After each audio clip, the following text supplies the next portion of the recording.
And I will say, welcome to the joint webinar sponsored by Quality Matters and Science Interactive on promoting active learning in online science with the right tools and practical strategies. There still is a poll that, if you have not answered it as you are coming in, please answer the poll about what your primary role is. That will help the speakers as we go. We're sort of we'll share that out in a second. A couple other housekeepings. This is being captioned. This is a Zoom webinar, so you guys are all in only mode, and we will be providing the recording to everyone. We'll be sending that out in about a week, so that will be coming. So if you are missing this, we will get you the recording to you live as well. To you as well. And I guess that is the next slide. I guess I should introduce myself. My name is Jim Snyder. I am the Director of Community Engagement here at Quality Matters. And just a little bit about Quality Matters. Quality Matters is a global organization leading quality assurance in online and innovative digital teaching and learning environments. Quality Matters provides a scalable quality assurance system for online and blended learning used within and across organizations. When you see the QM certification marks on courses or programs, it means they have met QM course design standards or QM program review criteria in a rigorous review process. Quality Matters has over 1,500 member institutions in over 30 countries, used by higher ed, K-12, and other organizations offering continuing ed and professional development. We're a scalable process led by credentialed reviewers that's based on feedback and continuous improvement, and QM certified courses are recognized as quality courses at the national level. And then one more slide, I'll put in the chat some of these links, but not everyone is a QM member. So here are some free resources.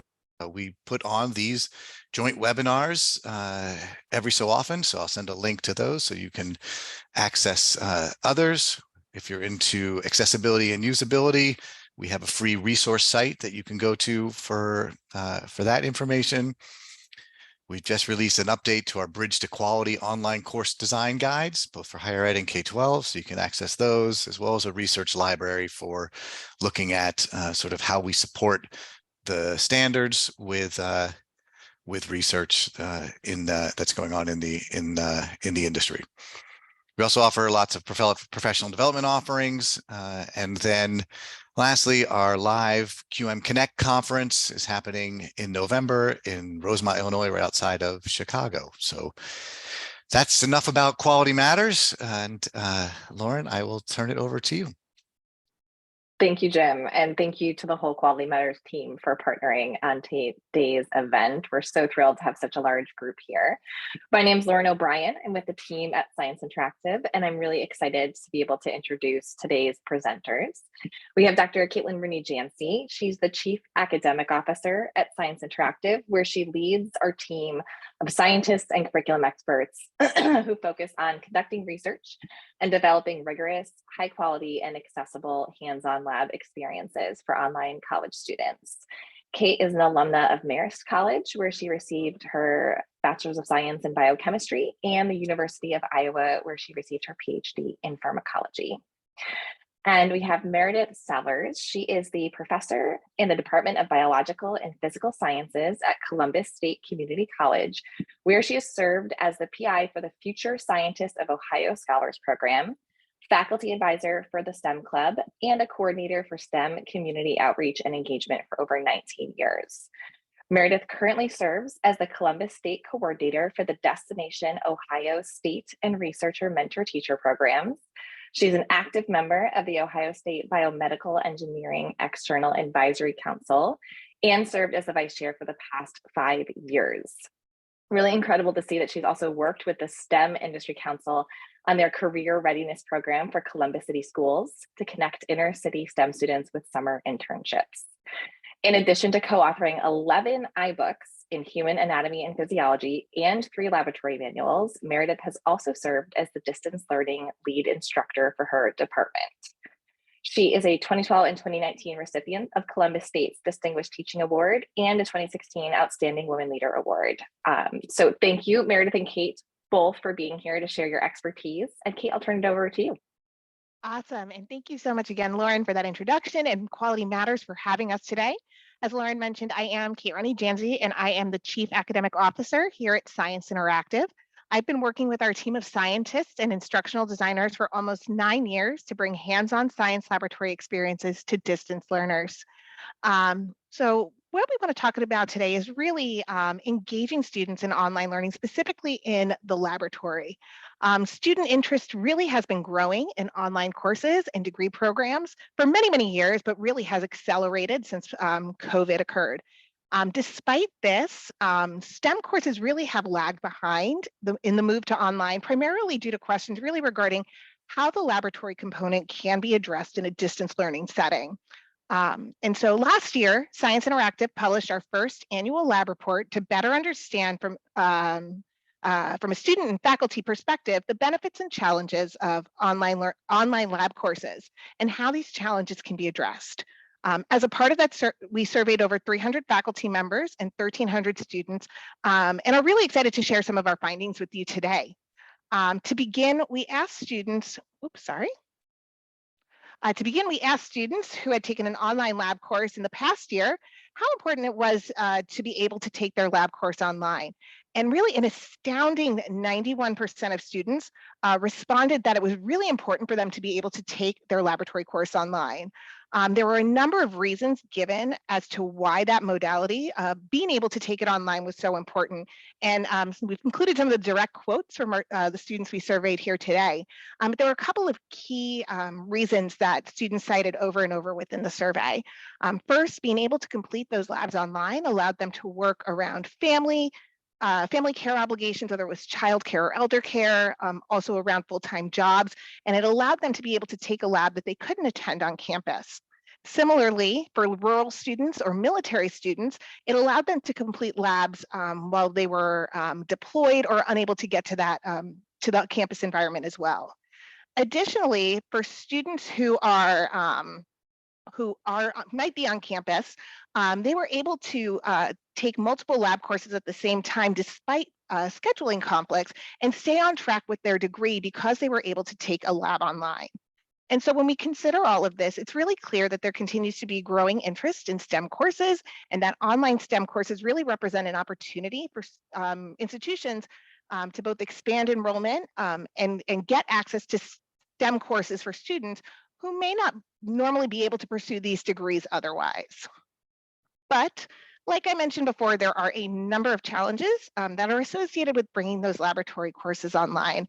And so to kick things off, we wanted to poll our audience quickly to see what are the biggest challenges that you envision with bringing a lab course online. Give you guys a second to answer.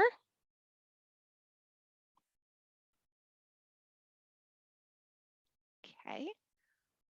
Lauren, we can close that poll in a moment. You're getting a lot of people still. Oh, awesome. Answering. 270. It's like watching popcorn go.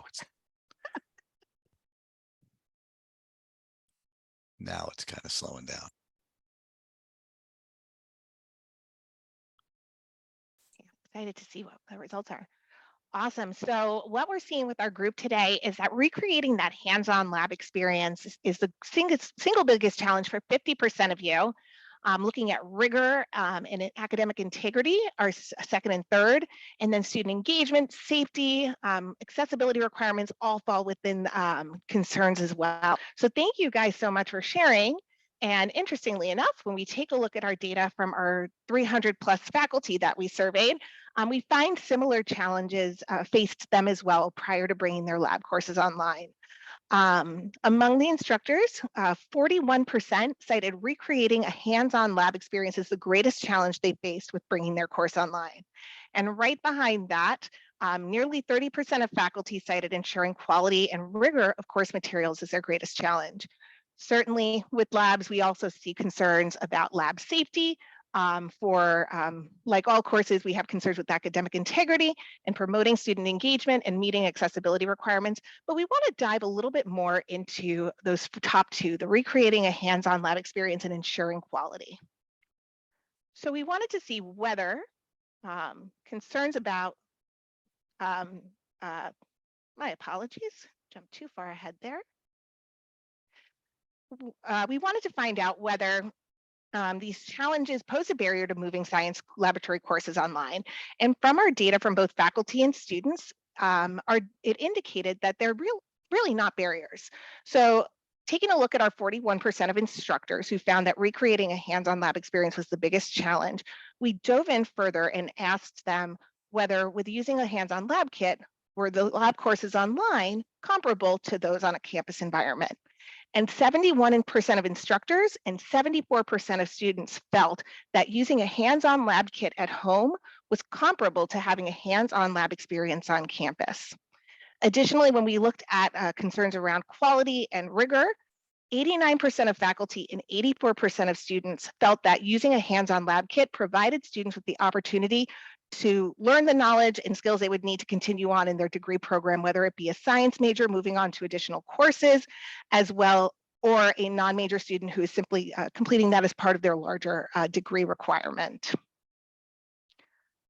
Finally, we know that cost is always a consideration, and many instructors in the survey cited they were hesitant to adopt a hands-on lab kit for their online course due to the cost for the students. However, when we surveyed students, 72% of students found that the cost of the hands-on lab kit was aligned with the values of materials in their kit, and that all things considered, despite concerns around quality and cost when beginning the process of moving a STEM course online, these challenges shouldn't pose a barrier to bringing STEM programs online to the larger audience of students. We at Science Interactive are committed to supporting faculty and students in transitioning their lab courses online, and really want to ensure that all students have the opportunity to pursue STEM education. And we take a three-pronged approach to bringing labs to students who are taking online courses. First, we build and ship students kits containing real equipment and materials to perform their labs at home. This includes everything from beakers and graduated cylinders to chemicals, dissection specimens, and microbes used in higher level courses.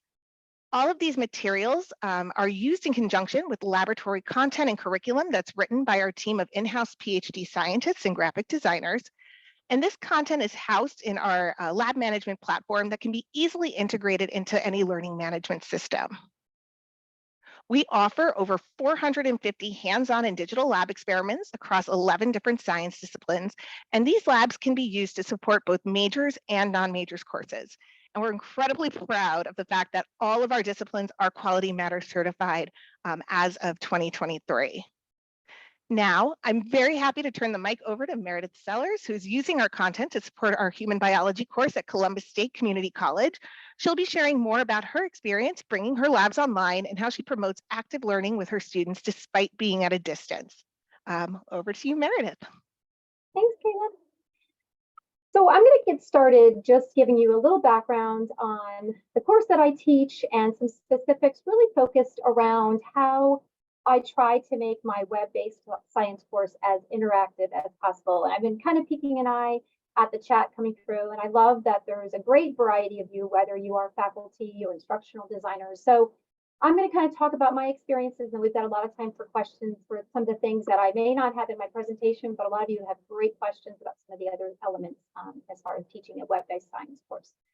So my course I'm talking about today is a human biology course, and on average, we have about 24 students per section, and we run on average about 4 to 5 sections every single semester. So winter, spring, and summer, fall, and spring semester, so throughout the entire academic year. I do teach at a community college, so of course our class sizes are a little bit smaller. And some of my experiences obviously are going to be centered around the community college student, but I think we all have the same approach. We all have the same challenges. So as a faculty member, I really want to give practical tips and share with you the things that I've done. I won't say they're the best things out there or they're, things that will apply to every discipline, but I really feel it's important that you make these web-based science classes as active and collaborative and integrative with the students as much as possible for both a personal perspective and a student success perspective as well. We've been offering the web-based human biology course for about 10 years, a little over 10 years at this point. So I've worked with many different companies over the years. And so a lot of what I talk about is a process, definitely something that has changed a lot in those 10 years. So I'm excited to share with you. Most of our students are non-majors in this course. However, what I'm excited about is as we emerge post-pandemic, I am seeing more and more students taking the course because they want to be prepared. Maybe they are dual credit. I'm going to talk a lot about that. They're high school students and they're exploring majors. And so they're looking at this course as maybe I do want to go into the sciences or go into health science. So they're doing it for that reason. Or I'm finding more and more students from a foundational perspective. They are going on to be a science major and they want to get this as a foundation before they go on into those major courses. So if we flop to the next slide, I think that kind of leads into talking about our students and the diversity of the different types of students that we have enrolled in our courses. So when we talk about diversity in every spectrum of the imagination, we can talk about age, for example. Last semester, I had a 13-year-old student, dual credit student, and I had a 70-year-old student enrolled in the same web course, right? So if we think about that spectrum in terms of every variety, whether it was their comfort with technology, their preparation. If you have a 13-year-old taking your science course, this is the first science with a lab that they've had. If you have somebody, again, that older spectrum that's coming back after many years, whether it's somebody that's 30, 40, 50, whatever the age might be, they may not have had biology or a lab course for 20 or 30 years. So as we look at this from an educator perspective, an instructional design, administrative, it is important to remember that we're going to have to try to meet those student needs, which are vast, but there are ways that we can do that. And I want to talk about some of the specifics today. You know, I think a big element is that this is an online science course, and part of it is teaching them how to learn online, how learning in this course is different than their learning will be in another course, whether it's in person, blended, web, whatever it might be. Is a big part of our role in being a good educator and making sure that we're doing what we need to be doing for these students. One of the things I'll talk about today too, again, it's kind of, yes, curriculum is here in terms of what we're doing, but we all know that we're also teaching them other skills, how to communicate, how to effectively communicate with each other in things like discussion boards, or how to appropriately ask questions to your email, to your professor through email. So there's a lot of communication and soft skills. And then of course, with it being a web-based approach, a different way to teach them how to be a problem solver. And some of the questions and some of the things I know some people have asked, you know, what about employers? Well, the reality is there are a lot of disciplines and career paths that are completely virtual, right? So in addition to what we're teaching them from a curriculum perspective, we're also teaching them how to interact in an online platform, because some of them will work in a completely digital or online environment. And so we also have to remember that students enroll in these courses sometimes because they don't want to collaborate. So it's a fine balance. I want them to be active and be involved in the class and really get that collaboration. But I also want to watch that balance of they might have taken this class because they don't want to be in a lab group with 5 other people, and they don't want me calling their name and asking them to answer questions in a classroom. So I think the whole thing, as we talk about a student-centered approach, which is the way we all teach, and again, whether you are an administrator, a designer, a faculty member, right, we're all into this approach as our priority, but it's making sure that we make sure students have that level of connection, and if they don't, we know the student success drops, and our motivation and inspiration as being an educator also becomes challenged as well. So if we kind of flip on to the next slide, these are the 3 things that I'm going to kind of focus and specifically target today.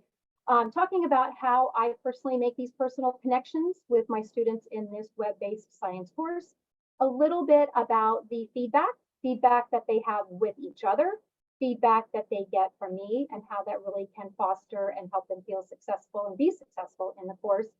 And then at the forefront of all of this and what we do is talking about the rigor and making sure that they have what they get what they need as far as for the rigor, and the quality of what they are getting in this web-based course is our final topic that we'll talk about today. So let's go ahead and move into talking about this personal connection. So I think that if I say the word discussion board, that it sends shivers up some of you, your spine, as some of the educators and my colleagues alike. And when we talk about discussion board, it does become important that we use that as a means of communication, but that we do it strategically and we do it in a way that isn't overwhelming or doesn't seem like they're just checking a box, and it can be really, really helpful and valuable. So one of the things that I do is I ask my students to introduce themselves at the very beginning of the course. And I'm sure many, many of you do that. I ask them to give me information such as, why are you taking this course? And tell me what you're most interested to learn about. That's one of my favorite because, for example, I think genetics for a non-majors might be completely overwhelming, but some semesters I get half the class. It's like, oh my gosh, I'm fascinated and I really want to know more about genetics. So it really helps me to then have an outlook and be able to make it more interactive when I know their topics of interest. I ask them to share some personal information. So sometimes it's just quite simply their interests. Sometimes it might be a picture. I ask them to upload a picture of themselves. But that intro discussion board, it just kind of sets the tone. And we know that students are taking this course for a variety of reasons, but they want to find similarities. And so I find it so fascinating that I don't require that they comment on each other's posts, but naturally, organically, oh, I'm really into Japanese comics as well. And oh my gosh, I'm a yoga instructor and I love doing that. Or I'm a dual credit student and I'm also taking this as a science course. So it really just sets that tone for, hey, you have the opportunity to connect with each other. It's not mandatory and required, pushed on them, but that's a great way that I find that students really start to get that comfort. I introduce myself, and in addition to saying things about, yes, my degree or what I teach, telling them a little bit about myself, making that kind of personal connection with them really, really goes a long way. The other thing with the discussion boards that I do is I do have weekly posts. And for example, in week 2, we have a post about study tips. And we all know, whether it's as an educator or a parent, if we give a suggestion, it's like, okay, yeah, I know I should rewrite my notes or I should color code them. But when a student posts in there that their study tip to their peers is to read aloud to their dog or to their roommate or their significant other, and wow, that really helps them to learn the material, it goes so much farther, right? So for them to say it and share that information, but it's just such a simple thing, but I really have found that students learning how they learn, being open to new ideas, that they can teach each other things, and even from a technology perspective. And we all know Quizlet is out there, but some of them have shared just super creative ways that they've used Quizlet. Or, Science Interactive has wonderful tools for labeling, but my students have found these phenomenal ways of labeling things that I would have never known had they not shared that information. So that is a great, great way for them to kind of collaborate on study tips and be open to new suggestions. And the other thing I do is, a couple of different things, but I do a weekly topic. So students are asked to post, let's say, something about a cardiovascular disorder. They need to post, they need to find reliable scientific information, which is, again, teaching them to do that as a non-science major. And then I also do some where they have to find biology in action, right? So some of them are taking this because they have to take a science with a lab to be able to get their degree, and they just want to, see me out of there and be done with their science with a lab. But making the content relatable, making it like, oh, okay, this is where I can see where this would be relevant. Students have talked about the 23andMe with genetics in there. Students have talked about how now when they watch TV or they, watch their program and they see the commercial for pharmaceuticals, they're like, oh, wait, we learned about neurotransmitters. So current events and getting them to connect with the information and hearing it from each other has been a great way for them to make those personal connections together. I also have a link in there where students can share their experiences, their questions, their strategies for the labs. And again, wonderful resources in Science Interactive. I provide them with lots of instructions, but sometimes they can post things in there and give each other tips. Hey, try this, or did you try that? And I found, I'm monitoring it, making sure that I'm there to answer technical questions, but they really appreciate that. I sometimes say that misery loves company, that they hear, oh my gosh, Rachel said that using the V-scope for the first time was just horrible and she really struggled. That made Rachel, or that made Julie feel more comfortable that Rachel was feeling the same way. So it really opens up that, okay, I'm not alone. I am still getting used to all of this, and they're hearing that from each other. I also have a lot of students that, even though they are taking it web, want the opportunity to collaborate on doing the labs. So they'll put in the discussion board, hey, I live in the Columbus area. I do my labs on Saturday. Does anybody want to get together? They get together, they bring their kits, they work on it, they submit their own work. But sometimes we don't think about that. We're like, they're web students, they're going to do that on their own, but they like that collaboration. Or some of them will say, I'm up for a study group. Does anybody live in the Hilliard area? I'm going to study on Wednesday nights. So opening up those opportunities, I think really, really is very, very important for getting that connection. If we flip on to the next slide, the next thing I kind of want to talk about are some additional ways that I am kind of guiding them, giving them tips along the way to ease the stress of doing some of this for the very first time and soliciting feedback. I do host a live Zoom session, and I realize some elements of web you might have Zoom sessions on a regular basis. Ours is full web, so they are not required to do a live Zoom, but I host a session in week 2.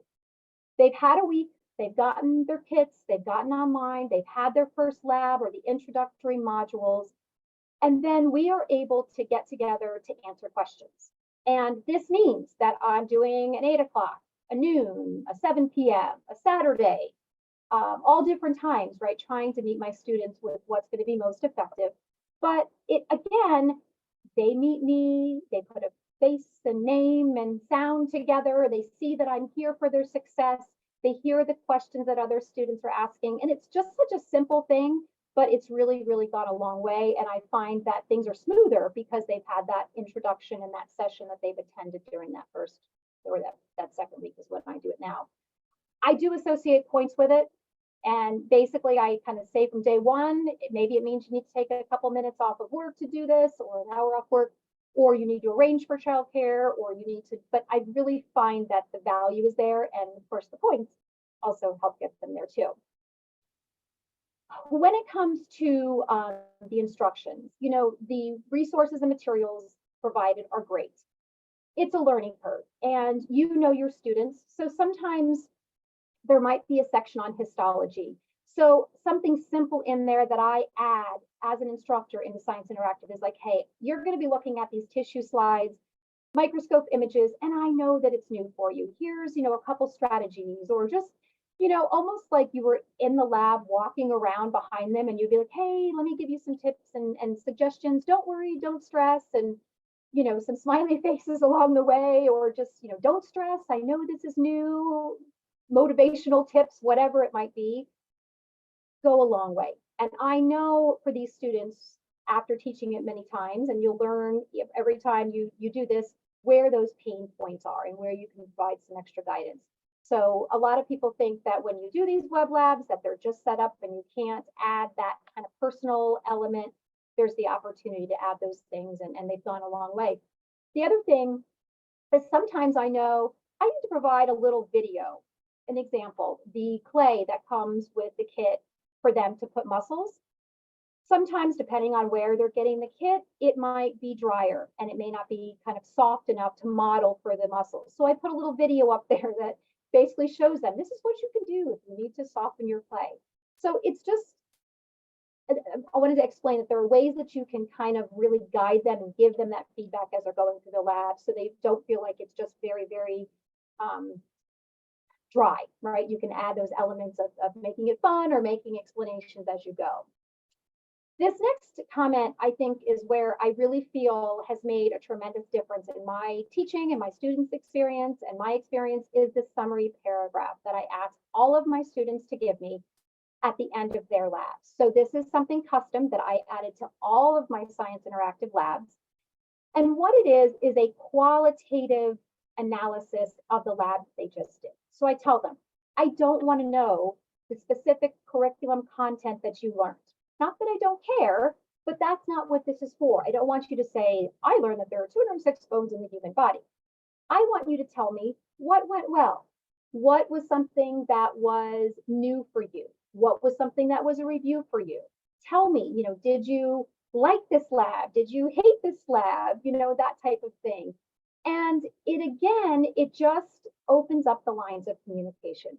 So I can say, you know what, I'm grading this class.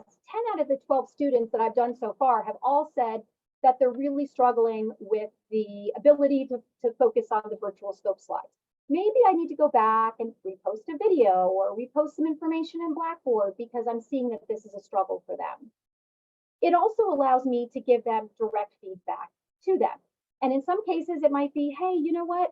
I'm seeing that you really were struggling with this. Let's go ahead and try to set up a live Zoom session together so we can target those things and really try to be proactive before it becomes an issue moving forward. But more than anything, it's fun for me to see the progression that students that hated the virtual space, hated using that virtual model at week 2, and then at week 5, okay, it was a little bit better, and week 9 or 10, you know what, this virtual microscope is now cool. And I'm so excited that I actually accomplished this when I absolutely hated it week 2. And so it's fun for you to see that progression. And students comment all the time, that they did the endocrine stress response lab and they had their 3 kids that were helping them to collect the data and write things down for them. And I'm sure many of you, in terms of being an educator, I teach both all the modalities, in person, blended, and web. And coming off of the pandemic and virtual teaching, I was so missing that student interaction and walking around the classroom and hearing how things were going. And that summary paragraph makes me feel connected to them. So not only are they feeling like they can share information with me, and I'm giving information back, but it makes me excited to read those. And it really makes me more motivated that it's not just a web class that I'm just grading and that's the only thing that I'm doing and not getting that student interaction. So those summary paragraphs, I do associate points with them and they've gone a long way. And then another thing that I have for feedback that I've done differently is I'll do my Zoom or my student office hours with specific topics, because we all know if I just say, you should go to office hours or you should come to student hours, it's overwhelming, it's intimidating. Some of these students have anxiety, right? About I'm going to log in and then she's going to ask me questions or, what should I expect? But I will break them into topics. Okay, this week we're going to have a Zoom session on using the virtual scope. This session, we're going to talk about how you do your kit inventory. This Zoom session, I'm going to focus on the specific topic that you were studying in the skeletal system. So just a suggestion, but some students are more likely to be like, oh, I want to jump into that topic. They're not as intimidated when they know it's specifically focused. And then I always say, you're welcome to ask any other questions and we can go down a different path, which happens. But that's something that's been really, really helpful for me as well. So the other thing too, I was going to say, as we move here to the next slide in just a minute, is that, when I look at what they're struggling with in the summary paragraph, that also is something that I will go back in Science Interactive. I have a master course and I'll actually make the revisions then while it's fresh in my mind so that I'm already prepping my course for the next semester. And that's why it's constantly changing and evolving and getting better and better, hopefully, because I can take that immediate feedback and then make the changes either in real time in Blackboard or for the students in the next semester based on what they were struggling with. So if we talk a little bit about the rigor and the quality, of course, I think it's important to note that we all know that the words online are not equivalent to easy, but it's important that we emphasize to the students that this is a science-based laboratory course, right? So if you want this to count for your degree, if you want it to transfer to your four-year institution, I need to make sure that this course has the same rigor and it has the same standards as if you were taking it on campus. So, one of the things that I'll say is that the requirements for that transferability, and in Ohio, I can speak to those guidelines, the Ohio transfer module, It's a challenging aspect of us as faculty, administrators, designers, in that we have to meet specific quantitative requirements. So, for example, my human biology course, it's an interesting topic because it's a mix of kind of several different areas. So when I looked at the kits initially for this course, there wasn't a one kit that really met and checked all the boxes that I needed to check. So I took some from anatomy physiology, some from environmental science, some from general biology. And that way I was able to meet my content curriculum guidelines. But in all honesty, I needed to go outside of a lot of the anatomy physiology labs to get more of my quantitative data requirements that the state of Ohio requires for my course. They don't like the anatomy visualization and qualitative assessments. They needed to see more quantitative data. So I will say that that was one of my favorite things about Science Interactive is I was able to do that. I was able to provide them with the examples and the student work that's being turned in, and that they knew that it was meeting that requirement. The rigor, I will say, I tell my web students that there are labs that go even more in depth than what we might do in a traditional classroom. And so I am pushing them outside of their comfort zone. And for many of them, again, they're taking this because it's their science with the lab and they're checking that box to get their degree. Or they're thinking, I'm going to take this online because I'm not comfortable doing these skills in a regular, in-person laboratory. But they're held to that standard. And I emphasize that, and I talk about that even in week 1. It's really important that students understand that they are held to that same level of accountability. I also like that in Science Interactive, when they are doing something hands-on, they are putting that clay for muscle, or they are completing an experiment, they have to put their name and their date in the image that they upload into Blackboard. So we all understand with this time of wonderful technology that, yes, I can go look online for an experiment somebody did last semester and post their data. Well, I know what Merideth Sellars looks like, and I know that the date is February of 2024, right? So I like that accountability and that students, know that, yeah, I'm going to have to do this experiment and show that evidence and that proof. And I think that that is something that is very important to note and that I really appreciate with the Science Interactive program. So, I think when we talk about hands-on, I want to emphasize that one of the things that I really like is there's a lot of content that has both hands-on and virtual components. So I'll bring up skeletal systems since we did that lab last week. They are using the skeleton model, which you can see over my shoulder. There's my hands-on lab skeleton behind me. That's a little model, physical model that they will use. And then they also will use the virtual model. And what I really find fascinating is some students are kind of like, I really like the hands-on stuff, or I really like the technology, digital stuff, but they really like having the repetition and learning how to do both kind of the same type of content in both of those modalities. So the hands-on component is different for every lab. And I know as instructional designers, we talk about things like simulations, and we talk about ways that we can take a scientific experiment and make it active, but whether it's active in a digital way or whether it's active in a hands-on way. So I think it's important to know that there's a lot of repetition and multiple ways of doing these things. So if we can flip to the next slide, I kind of talk a little bit about that as far as, when it comes to hands-on labs. I love the variety. Oops, there we go. Some of these I've already talked about, the skeleton and the clay. So for example, in the image you're seeing on the screen right now, that's a virtual skeleton. So they may be learning how to label there and finding structures. And then they'll also have the skeleton that some of them literally write right on the skeleton. Some of them use Post-it notes. And that's something I didn't bring up earlier, is that I think it's important in teaching these web-based science classes to make sure they understand that their learning sometimes will look different from another student. So one student says, well, is it okay if I write the names on the skeleton? Another student says, I prefer to take a picture and then use my iPad and my Notability app to label that way. Absolutely. So when we say hands-on and collaborative, it can look 5 different ways to 5 different students. And so some of the discussion boards and my comments back to them in the summary paragraph are like, hey, if this isn't working for you, let's find something different. There's not one way to do these labs. And, you know, some of them, like I said, are extremely creative and can use technology in fabulous ways. But just speaking a little bit again to the ways that my course is specifically hands-on, they are doing things like quantitative analysis with something as simple as rolling dice and doing data on population growth.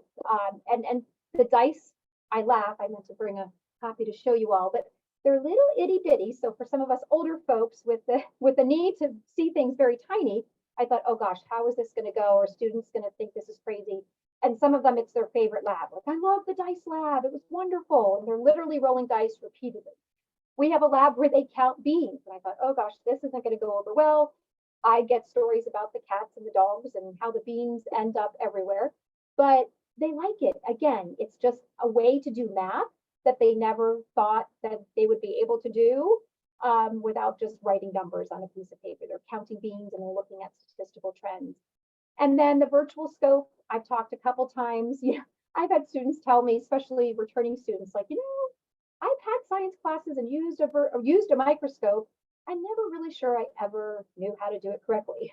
Well, the virtual scope is phenomenal because it doesn't let you move on until you've gotten it focused, if you've been able to kind of go through all the steps and checkpoints. So, you know, just because something is virtual, sometimes people think, oh, it's not as good. And in some ways, I think the virtual has been even more beneficial than the hands-on skill of the microscope.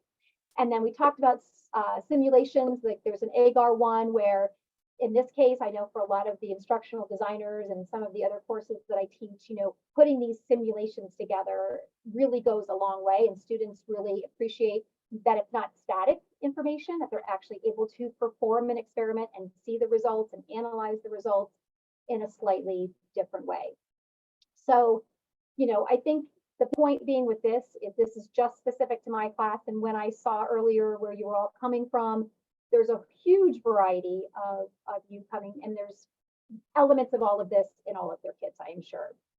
So lastly, I kind of finished with this last topic in the reality that for those of you that are educators and you have had these experiences, you know, everything is not sunshine and rainbows.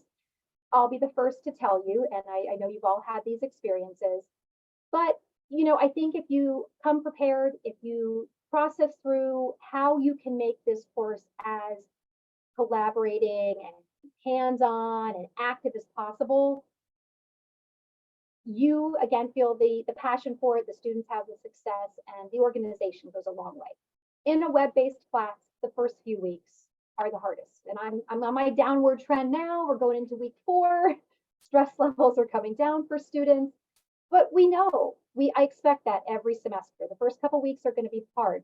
I even send the students an email, usually a couple weeks, 3 or 4 weeks before the courses begin, telling them what to expect. And that's really helped me as well. And I know students will drop, and I know they'll add the day before, the day of classes, but I send them a letter that says, you are taking a web-based science class. You will need to purchase a kit. This is how much the kit will cost. This is what you will be held responsible for doing. And again, that communication and those expectations have really helped to ease those first couple weeks. In a traditional class, it's like the end of the semester. That's so crazy. In this web-based, those first few weeks can be the most challenging. So finding every way that you can to alleviate their stress and get those clear instructions can go a long, long way. And we all know that, you know, we get students that think, oh, I took a class when I was in the pandemic and you know, I'm a great distance learning student. And the reality is that some of them are taking it because they think that they are necessarily a great DL student, but they need some help, they need some hand holding. And I feel like as a non-major is maybe one of the first science with the lab classes they take, that it's my job to help them not just learn the content, but learn how to use the resources that they're given, and to constantly change those resources and change it from one class to the other, from one topic. The way you study muscles is going to be different than when you study the endocrine system. So teaching them how they can learn and be successful, I think, is a big part of this. And that's one of the things I like about Science Interactive is, yes, there's a set lab that they all do, but there's a variety of questions that are more open-ended. There's data collection, there's true and false. There's just a variety of ways that students can gauge their success and get feedback. And I think kind of my last statement here is that it's not a one size fits all. I've changed my labs over the years.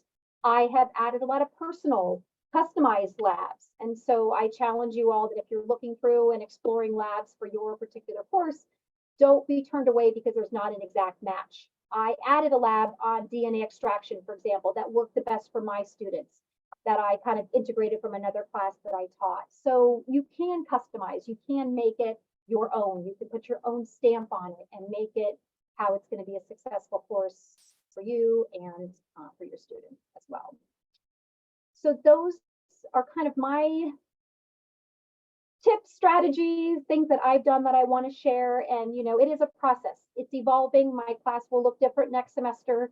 I keep saying after 20 years of teaching, maybe I'll repeat the same thing 2 semesters in a row. And I'm now realizing that may never happen. But at the same time, I feel like I keep getting better and better and learning, and it's a process and definitely something that doesn't just stop when you start your course. So, thank you for having me to share my information, and hopefully that was helpful for some of you out there. Awesome. Thank you, Meredith. And we definitely have some time for some questions for you, and we've got plenty that came through. So the first is from Bernard, and he asked, students in online classes often fail to allocate sufficient time during the week to perform their labs. How much guidance do you provide on scheduling time for the students? It's an excellent question. So I will I'll talk about it in my Zoom sessions that I talked about doing week 2. And I did forget to mention that I also prepare a video introduction every semester for the students that I talk, and I emphasize that a lot. So I emphasize that in my letter to them before they begin. I emphasize that into my welcome video that I post, kind of navigating and orienting them to the course. And then what I also do is I do a weekly announcement for my students. And so in that announcement, I'll talk about what's due that week, but I will also tell them, hey, this endocrine lab, you have to collect data. You have to find a volunteer. You have to let this sit for a couple hours or a day. So I really try to make sure they understand the labs are going to take them longer. I encourage them all to not wait till Sunday night to do their labs. Sometimes that works, sometimes it doesn't. But I try to really communicate to them the time commitment it's going to take for the labs, not waiting till last minute. And, when you look at the Science Interactive suggested timeline, you have to emphasize to them, I'm a slow person in terms of learning. Like, I got to take notes and I've got to read that a couple times. It might take me twice as long. It might take somebody half the time. So I try to guide them as to, please start early and, pay attention, because the thing about the time commitment, the 2 to 3 hours per credit hour, a lot of them haven't heard that very much. So I have to keep emphasizing that it's not just doing the lab, but it's taking the time to learn the material to do the lab. Great question. Okay. And then we have a question from Amy, actually 2 questions from Amy. The first is, have you been able to set up lab partners with your students to work with one another and compare results prior to a submission? Yep. Now, some students aren't interested in it, so it's not something that I necessarily force, but I open up the opportunity for them to do that. And typically we'll do that in the first week. Are you interested in working with another student? Sometimes if I see that they have responded, I will then send a separate email out like, hey, it looks like Meredith and Michelle were both interested in working together. Can I help you collaborate to be able to do that? Sometimes I've had students that are, in Saudi Arabia and in Arizona and Ohio, right? They still want to work with somebody, but it's not physically possible. So I'll connect them. They have access through their student Zoom. So sometimes they'll do that too. Awesome. And then Amy also had a question about accessibility in the Science Interactive tool, and I'm happy to take that one. So our platform is fully WCAG 2.0 compliant. It's screen reader compatible. All of the interactives can be tab navigated. There's closed captioning. We do address that accessibility up front for our students, and have never had an issue getting students into the platform who may need accommodations. Meredith, another question for you. Yeah, Caitlin, I was going to say, and I think that's an important element that I get a lot of students that take the science-based course for various accommodations, whether it's physical accommodations, whether it's accommodations as far as testing, whether it's anxiety, learning disabilities, whatever it might be. And that's a really important aspect that enables these students to take these courses otherwise may not be able to. Awesome. Okay, I think we have time for one more question. So one of the questions that came up is, what do the students do with their kits at the end of the course? I love that. So I will say, and I very quickly, and I totally apologize, I've not been able to monitor the chat as I've been talking, but somebody had a comment on that while you were speaking that I noticed. So one of the things that I do is I tell the students at the end of the semester, if there are materials in the kit that you didn't use, or I've had occasionally students where they will drop and they don't continue the course, I invite them to drop off their kit to me, and then I share it with our outreach programs. So we have some programs here through Columbus State that will work with middle school students. Some of our STEM club will actually go out and do community outreach at the different schools. So I collect the materials so that they're able to use it for those. I've offered it to some of the middle school teachers or high school teachers that come in that they might be able to. And I've had some students that, basically for whatever reason, maybe they didn't use their kit or they had to drop the course. They'll actually bring it into can you donate this to somebody that financially wasn't able to purchase the kit on their own? So through special scenarios, I've offered those kits to those individuals too. But that's a great point. And I felt the first couple years, like, what are they doing with these kits? And especially for those of you that have, specimens or whatever it might be. But the community outreach, I find you can find somewhere in your local community that is just thrilled. Find a teacher, find a parent that can donate it to the school or something. But the schools are very appreciative of those materials. Awesome. Thank you so much, Meredith. So before we leave, we have launched one more poll. We also wanted to give you access, if you are interested in learning more about our annual lab report, the state of the online science lab. We have provided a QR code. It's a free report that you can download and learn more about some of the research that we showed at the front end of this presentation. In addition to that, if you are interested in reaching out to myself or Meredith or learning more about Science Interactive, this is our contact information. Thank you all so much again for joining us today. We really appreciate it. And thank you, QM, for allowing us to join in the webinar with you today. And thank you all for your time. Thanks, Caitlin. Thanks, Meredith. Thank you for having me.